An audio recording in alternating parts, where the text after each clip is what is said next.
is USAID doesn't really do, and the CIA don't do democracy. The CIA has overthrown, I think, 83 governments between 1947 and 1997. That's a third of the governments on Earth, and most of them were democracies. So what is the function of USAID? You've seen Joy Reid's giddy optimism.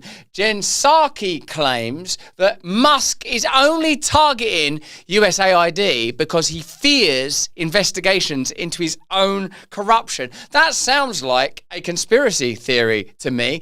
Let's get into it. Let's have a look at that first of all. And then let's have a look at RFK's submission that USAID are integrally involved in the Ukraine-Russia conflict. Elected best friend, Elon Musk. His latest target was the United States Agency for International Development. And that agency... When you do say the name properly, Agency for International Development, you get a much clearer depiction of what its function is. It's to facilitate globalism and corporatism. In particular, the way that government agencies and private interests can intersect and benefit one another. One speculative example being, of course, George Soros, who is said, and this is Mike Benz's reporting, to gain early access to international policy and therefore be able to benefit. For example, if people know, hey, Ukraine's going to get crazily disrupted any day soon, George Soros is apparently able to benefit from that information. This is a theory that is put forward by Mike Benz. Have a look at that. He breaks it down beautifully in the conversation that we had on our show. It'll be up on Rumble. You'll be able to watch it now. Once you look at even the name, Agency for International Development, you can start to understand that that's to develop interests, institutions and relationships internationally that are beneficial to globalism. The name does give you a better indication than when you call it USAID. That's when you start to just actually distract yourself. And that's something I only learned from the comments today. Is the one that not only leads on humanitarian assistance around the world, but also works to combat corruption and foreign aid programs. It's a big part of what they do. I kind of see how that could make Elon Musk a bit uncomfortable.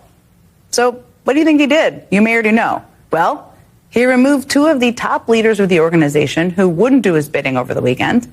Do my bidding over the weekend, otherwise I will kyle you into the middle of next week. Like how legacy media use phrase like do their bidding. Like this, so dumb. It's so dumb. And then overnight last night, employees received an email ordering them not to come into the office today. They weren't given a reason or any sort of rationale. They were basically just told not to show up. Many were even blocked from the system and locked out of their email accounts. We're also seeing something similar happening in the Treasury Department. In the last few days, Elon Musk and his Doge pals have been granted access to the federal payment system that handles paychecks to federal workers, Social Security checks, tax refunds, and basically incredibly sensitive personal information about anyone who gets those payments. Yeah, but we don't see the government as super trustworthy. Like, if I was to express my concern about Elon Musk, it would be, that Neuralink stuff and colonizing Mars. I think, does he think that human beings are to be absolved and resolved by technological advance rather than the salvation of God, right? So that's how I see it.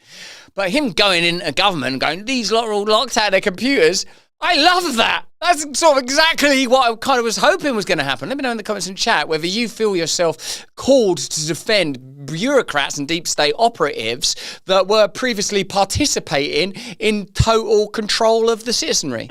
This takeover is also happening across the Office of Personnel Management, where Musk has gained unprecedented access to federal human resources databases that house sensitive personal information about millions of federal employees. And I'm going to talk with the reporter who broke that story today about what else he's learned later in the show.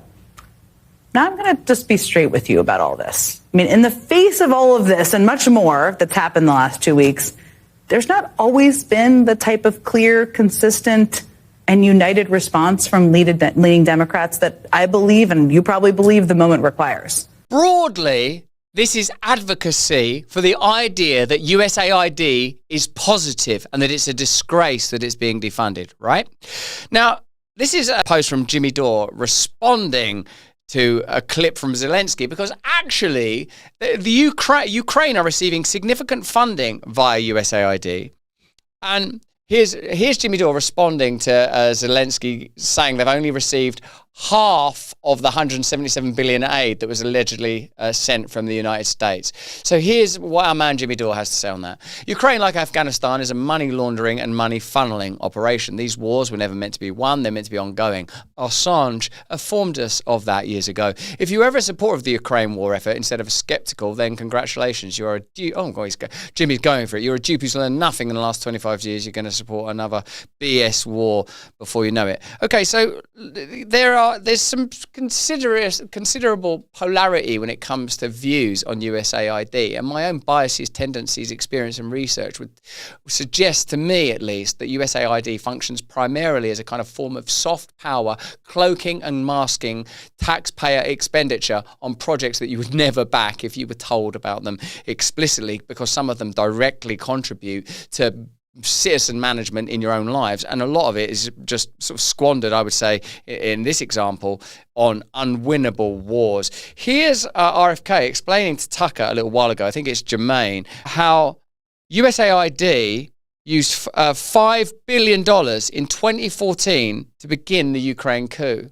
Like, what's interesting about it is we're superficially informed that this is for aid around the world. People, even if that were true, you could ask the question, why are we paying for aid around the world? We've got enough problems here in America, Maui fire, Hurricane Katrina, floods, fire. I mean, it's just like a perpetual and apocalyptic cycle. Why are we sending money abroad? But it's worse than that. These are not philanthropic endeavors.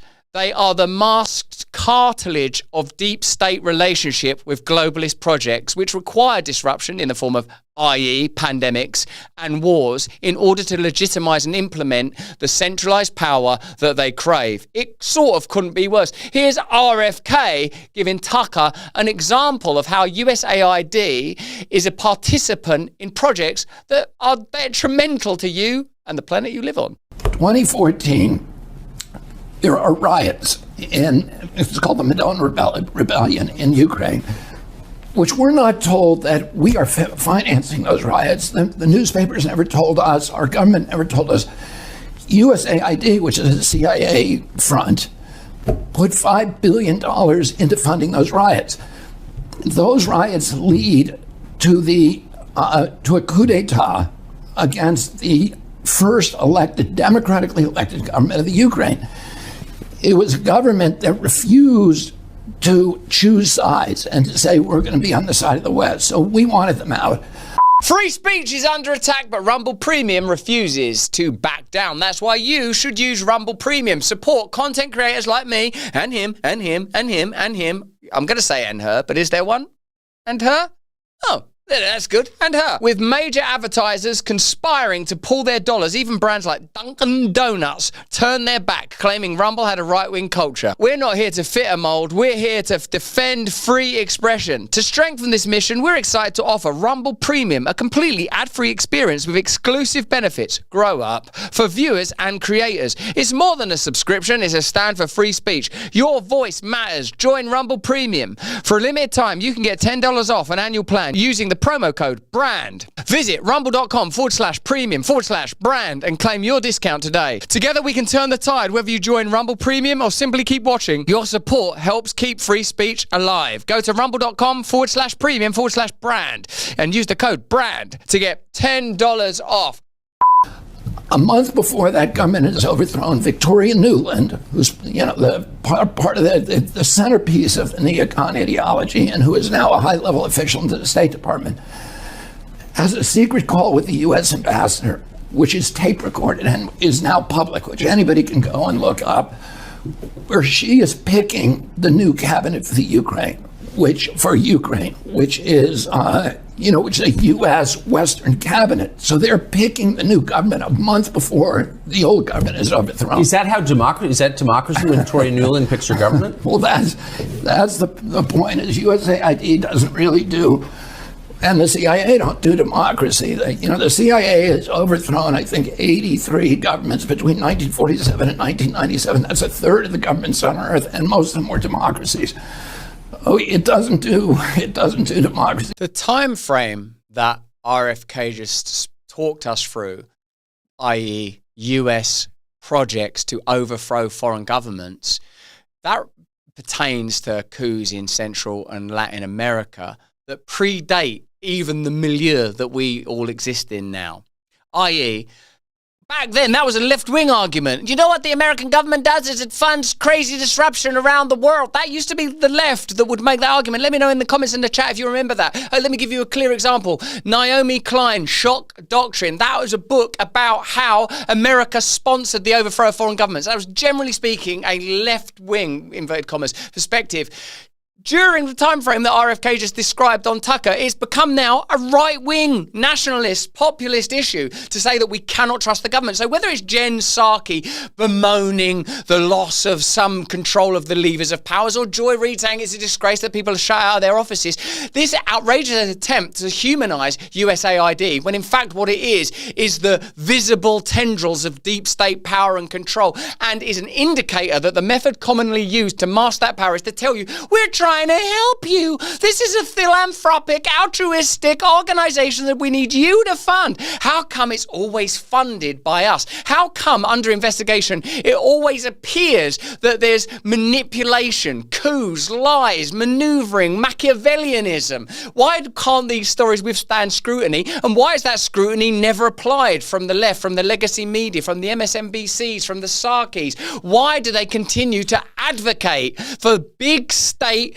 globalist corruption? Why? I don't understand why they're singing and dancing at their own conventions when it's so clear that their entire purview is collapsing and imploding. There's no one left who believes in this anymore.